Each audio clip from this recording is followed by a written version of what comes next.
You're listening to The Reality Check, episode 402, recorded May 17th, 2016. This is your reality check.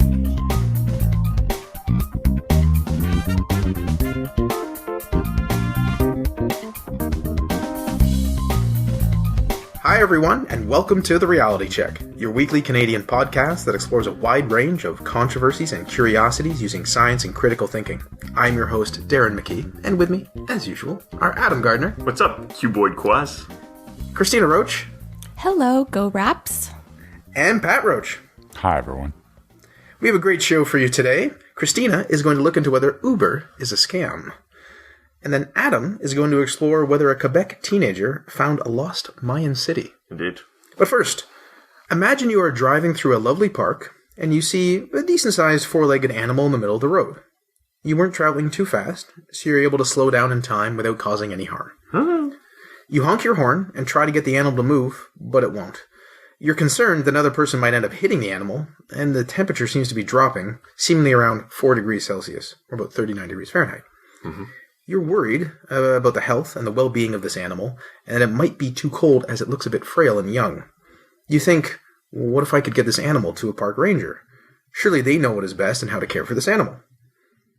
Well, sadly, the real world can be harsh and good intentions are not enough. You've heard me say this before. This actually happened at Yellowstone National Park, as many of you might be aware in the last week. People put a baby bison in their car and took it to the park ranger to save it from the cold. Mm-hmm. Yesterday, the park indicated that the newborn calf had to be euthanized because its mother had rejected it as a result of, quote, interference by people. Mm. And this is from Karen Biard at the Washington Post. It's a quote, "Park rangers tried repeatedly to reunite the newborn bison calf with the herd. These efforts failed." This is a statement from the park. The bison calf was later euthanized because it was abandoned and causing a dangerous situation by continually approaching people and cars along the roadway. Carissa Reed, a Yellowstone spokeswoman, said in an interview on Monday that out of desperation, the people took this bison to the rangers, and they were just concerned about the well-being of the animal. Mm-hmm. Now, bison calves typically nurse for at least 7 months. Reed said she did not know how old the deceased calf was, but she said it was certainly dependent on mother's milk.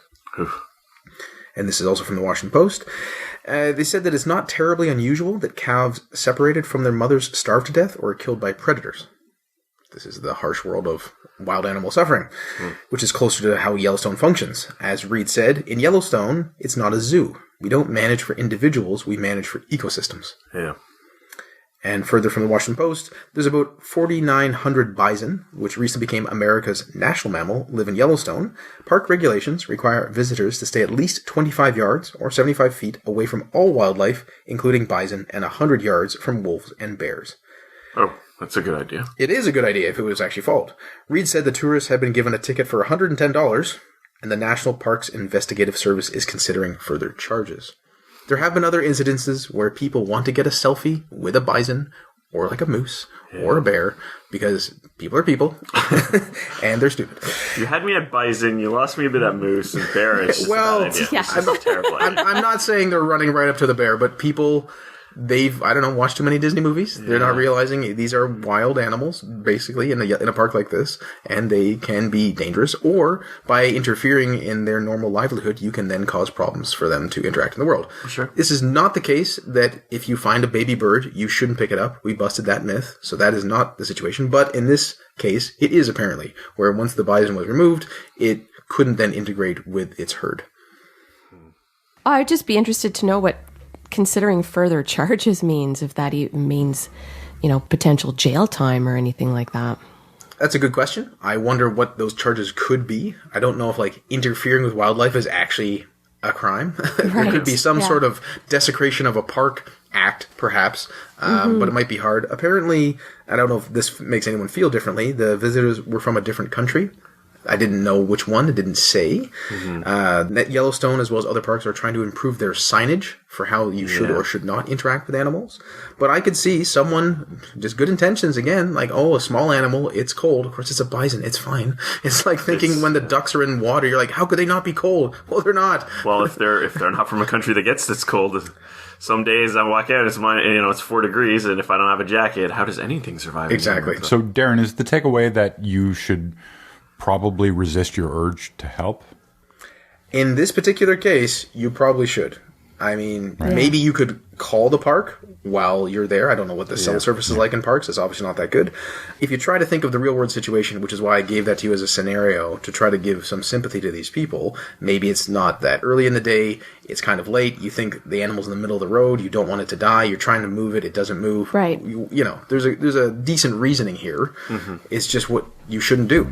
So, animals can be cute, they can also be really dangerous, but if you're in a place like Yellowstone National Park, try not to interfere with any of the wildlife in any way, and just enjoy their beauty.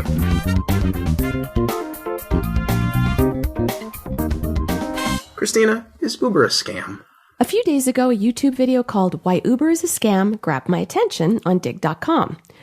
The video comes from the ladies at SciQ, and SciQ co-host Jade Lavelle breaks down the math to explain why Uber basically scams its drivers. Working in the music industry, I often have to go to shows and I use Uber quite a bit thinking, it's a win-win scenario. But there's been a lot of controversy about how much money Uber drivers really earn. The stats used in the video are American, but I have some Canadian stats, so hang tight for those. Lavelle starts off with a screenshot of a graph that Uber put up on their website earlier this month.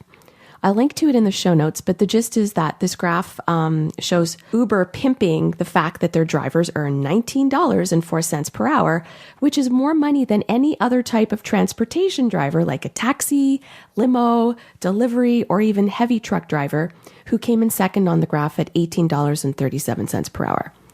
As Lavelle says, she thought this looked too good to be true. How could Uber be a cheaper alternative for passengers, yet Uber drivers make so much more money? Sounds like Silicon Valley math. Pretty much. In fact, and this figure kind of shocked me, in 2014, Uber made a bold claim that its New York City Uber X drivers earned a median of $90,766 a year. If you click on the part of the site that is for drivers, there's riders and drivers, right on their site, they have a quote-unquote example of a driver statement showing earnings of $1,021 for 1 week. So using LA as an example in the video, Uber's rate card shows LA drivers make 90 cents per mile. Now, Uber cut Detroit drivers' pay to 24 cents per mile, but SciQ ran with the 90 cents to calculate what a driver gets to keep. Right off the top, Uber takes 20% of the total fare from the driver for older drivers. Newer drivers who started from approximately Q3 2015 get 25% off. So the older drivers are grandfathered in with a better sort of plan? Apparently, by 5%. So now you're down to 67.5 cents per mile. Now, Uber doesn't withhold tax on a driver's behalf, so drivers need to be responsible for withholding any money owed come tax time. Some parts of LA have a 10% sales tax, so she uses that figure, and now you're down to 60.75 cents. So, now let's factor in depreciation of a car. Every mile you drive decreases the value of your car. And if you're driving for a living, Lavelle claims you'll need to replace your car every 2 or 3 years. Now, a commenter on Reddit challenged this statement that she made in the video, but according to the government of New York's Taxi and Limo Commission, the average age of a New York City taxi is 3.3 years. So it's pretty consistent. The IRS estimates that the cost of driving a vehicle for work purposes is 0.54 cents a mile. Broken down, that's fuel costs at an average of 12 cents per mile, depreciation at 24 cents per mile, maintenance, repairs, tires, 9 cents per mile, and then, of course, you have insurance, license, registration, those kinds of fees, and those average out to another 9 cents or so per mile. Does insurance and license cost more if you're using your car for Uber than it would normally if you're going to be driving that car anyway? That's a really good question, Adam. I think it depends on where you drive, but I will actually get to that when I talk about Canadian stats. Well, and that's actually a controversy right now. It is, especially, it is here in Toronto. So taking all of what I said into account, we're down to just over 6 cents per mile that actually goes into the driver's pockets. Brutal. Now, I did my own digging as well, and according to AAA, in 2015, the annual cost to own and operate a vehicle was about $8,698. So in the US, a driver can expect to spend about 58 cents for each mile driven, nearly $725 per month, and this covers fixed and variable costs associated with owning and operating a car in 2015. Again, pretty consistent with what Lavelle mentions in the video. Now, I'm not sure if you guys have ever taken an Uber. You don't have Uber in Ottawa, do you? We do. Some people take it. I haven't. Okay. Yeah, I've never taken it, but it's around. Now, Uber also asks its drivers to buy things like bottled water or gum or mints to have on hand for passengers. So you can also factor that into the cost. To offer for free to passengers, not to sell. Right. Correct. Okay. After crunching the math, Lavelle states that driving for Uber certainly pays well below minimum wage, or even worse, costs some drivers money, and she flashes an actual fare on the screen charged to one of its drivers of negative 61 cents. So I guess the question is, why would anyone drive for Uber once they've done the math? Well, Lavelle likens it to a payday or loan scheme. You get immediate cash to solve immediate needs. She posts a fare from an Uber driver claiming he was $400 behind on rent and, quote, drove like hell to come up with it, thanking Uber for bailing his butt. So he gets $400 in his hand, so to speak, but he hasn't factored in taxes or costs of renting the vehicle or any of the other costs we've talked about. So for some people, getting cash now may make it worthwhile, but for most people, driving for Uber is a waste of time. By PsyQ's calculations, the amount you're making an hour as an Uber driver falls very short of the $19 per hour they suggest on that graphic. If you drive 30 miles per hour at 6.75 cents per mile, you're pretty much making $2 an hour. This number is supported by a site called Not Cool Uber, which I linked to at trcpodcast.com. They've actually tracked hourly earnings to be around $2.89 per hour. Now, Lavelle concludes by suggesting Uber could easily fix this situation that is exploiting their drivers by reducing their commission, making rates more reasonable, or giving riders the option to tip drivers. But you got to know Uber benefits from maintaining a status quo. Uber isn't a publicly traded company, but they recently valued themselves at $62.5 billion US, Wow. Which which would make it larger than Ford, Time Warner, PayPal, and eBay. And if I remember correctly, at the end of that video, Lavelle mentions that they made $10 billion in revenue last year. So Uber Canada launched UberX in Toronto a couple of years ago, and they released some very interesting data last year. They claimed that the 16,000 or so UberX drivers in Toronto earned more than $50 million in 2014, providing a total of 4.4 million trips, which works out to an average fare of $11.36. So bear with me, guys. I'm going to break this down. According to Uber spokesman Xavier Van Chow, drivers in Toronto earn an average of $23 an hour. And that's apparently after the company collects its 20% cut and a $1.50 safe ride fee. According to the CAA, a mid-size car in Ontario costs its owner 0.54 cents per kilometre after accounting for fuel, insurance, license fees, depreciation, maintenance. Basically, I think it's exactly the same amount, 54 cents per mile, which was AAA's estimate in the US. So for UberX drivers, that's an average cost of $4.17 per trip. Canadian UberX drivers earning more than $30,000 per year also have to pay HST, which based on an average fare is about $1.48 per trip. So if an average trip is $11.36, minus expenses of $4.17, minus $1.48 in HST, that leaves you with $5.71.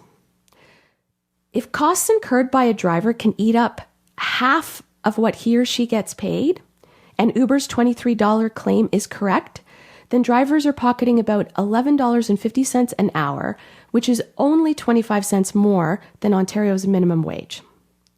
And again, this isn't even factoring the added cost of commercial insurance, which has been a hotly debated topic at City Council. So here you go, Adam.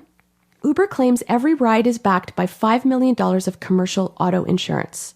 But the Insurance Bureau of Canada warns that if you drive to generate income and you're not shelling out for commercial insurance like cab drivers do, and also can cost up to 5 times as much as personal coverage, a driver can actually be at risk of not being covered in the event of an accident. And that would be obviously terrible. Are there cases where this has happened? I mean, there's so many Uber cars out there. There must have been some that got in accidents, or do people just claim that they were driving for personal reasons? I haven't heard of any situation here. Neither have I here, but it's just a matter of time, right? Like the stats are against that not happening. Right. Yeah, absolutely. But Adam made a good point that there's a huge incentive that even if you did have an accident, to not mention it or collect certain fees, because it might hurt your rating or it might hurt your employment with Uber if that's what you want, or it might hurt Uber itself. I just claim that I was just driving to the store, right? Right, but that is conjecture on my end, by the way. I'm not saying that I know this has happened. Yeah, no, it's a good point. French daily newspaper Journal de Montréal sent one of their reporters to work as a full-time UberX driver in Montreal recently.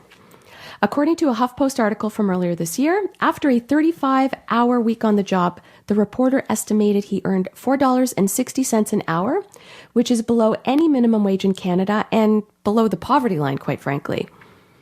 After Uber took its 25% cut, the reporter's earnings were $13 an hour, but then when you factor in expenses like gas, insurance, maintenance, that fell to about $4.60. Many UberX drivers told the Journal that they earn much less than the $17 to $20 an hour allotted by Uber. There's a lot of different info out there, and there are some drivers that do make more money, but it's certainly not the norm. And there are many articles like Slate's In Search of Uber's Unicorn, which question the ride-sharing service's claims that its median driver makes close to six figures because the math just doesn't add up. Says Slate writer Alison Griswold, after several months of reporting on Uber, she has yet to come across one single driver earning the equivalent of $90,000 a year in New York. And despite broadcasting that figure, Uber has so far not been able to produce one driver earning that amount. Some academics actually are growing increasingly concerned that Uber's business model is undermining driving as a viable source of income. Says Olivier Germain, a professor of management and technology at l'Université du Québec at Montreal. Right now, everyone on both sides is losing. This is a classic capitalist business model in which the one who benefits most is Uber. There you go.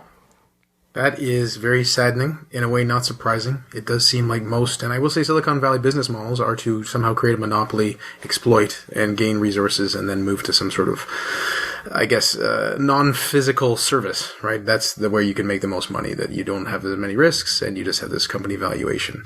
But I mean, I've heard Uber being bad for taxi drivers, because people might be taking away their sort of rides. Mm-hmm. And now it sounds like the rides themselves by those drivers are problematic for them. And even if they're working part-time, they're not making that much money, and that's even hurting the taxi even more. So this is concerning. Some of the more clever drivers have figured out that if they drive at certain times only, that's what makes it worth it for them, that it's not worth it for them to drive the rest of the week. They just kind of do peak hours and that sort of thing. The surge pricing. Right. I should also add that commenter I mentioned earlier on Reddit that had some issues with the video, talked about, she hasn't factored in surge pricing, etc. But she was actually using the average revenue that Uber puts out there. So, I mean, you'd think that they would take that into consideration when they put those numbers out. Just on the discussion of surge pricing, strangely enough, today, an episode of Hidden Brain on NPR came out, and it was about the psychology of surge pricing and just how it drops off. Like if you go from 1.8 to 1.9, it drops off a certain amount, but if it goes from 1.9 to 2.0, it drops off like a dramatic amount. Really? And just kind of the psychology of what that surge pricing is for people. It was quite interesting, actually. So just to clarify, Pat, by 1.8, 1.9, and 2, you mean the multiplier? Yeah, Darren, just the idea of 2.0 being a very round number seemed to freak people out, and they just stopped using the service. Yeah, things are only 99 cents versus $1. Oh, no. Right. That's how humans work. It is. Yeah.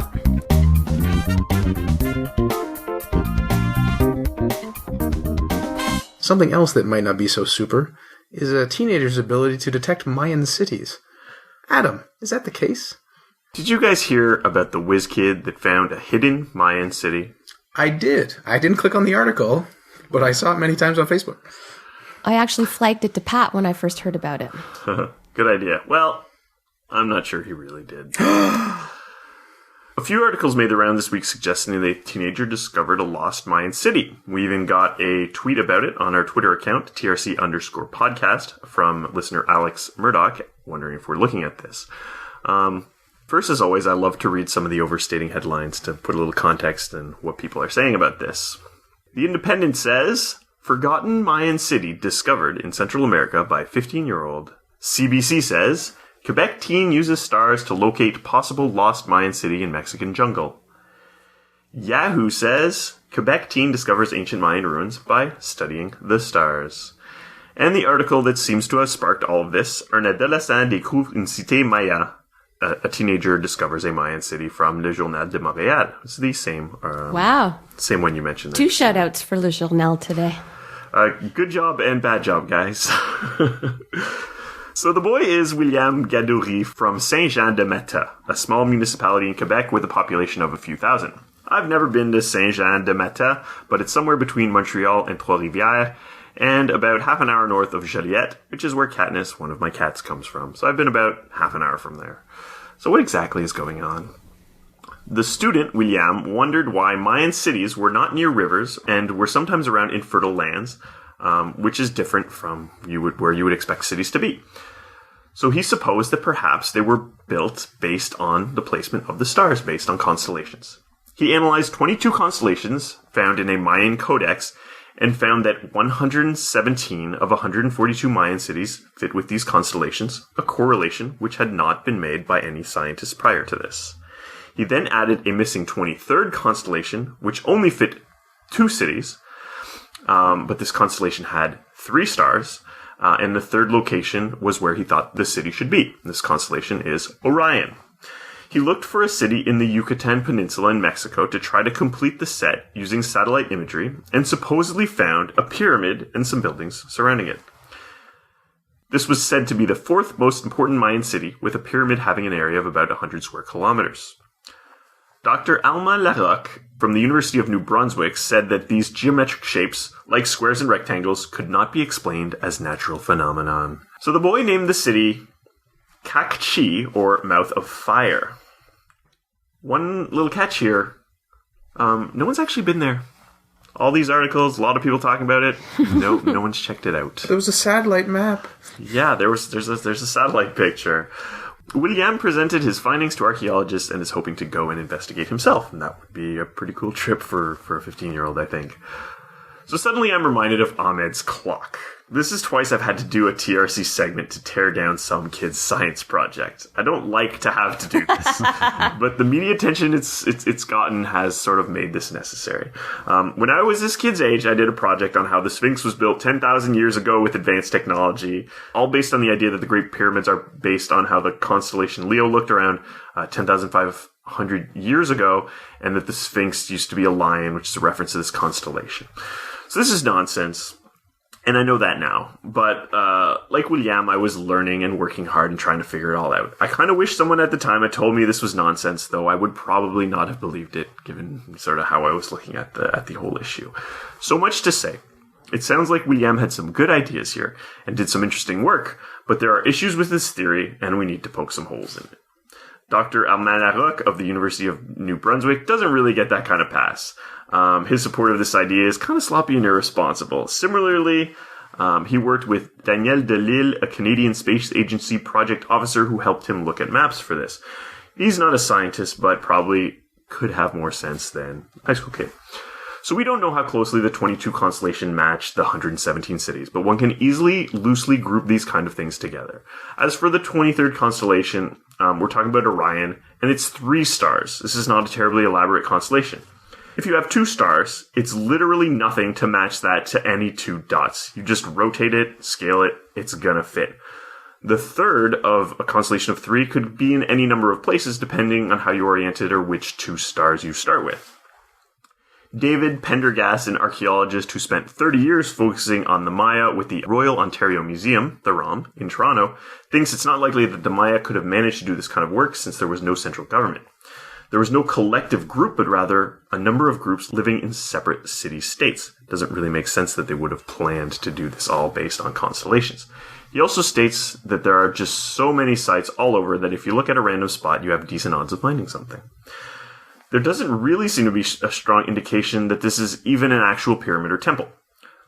Lisa Overholtzer, an assistant professor of anthropology at McGill University, believes that this is just a plot of land that was cleared, perhaps for agriculture, and that has since grown over. David Stewart, an anthropologist with the Mesoamerica Center at the University of Texas, says it's likely an old fallow cornfield, or milpa being a Mesoamerican crop-growing system. Ivan Sprach, an archaeologist and Mayan expert, says that it's an old milpa or cultivation plot abandoned years ago, but definitely not centuries ago. William Gadouri, a 15-year-old student from Quebec, did a pretty cool high school project. His methodology is interesting, but given how easy it is to match random constellations to cities and how difficult it would have been for the unrelated Mayan people to coordinate this, it's unlikely that their city placements are related to the stars.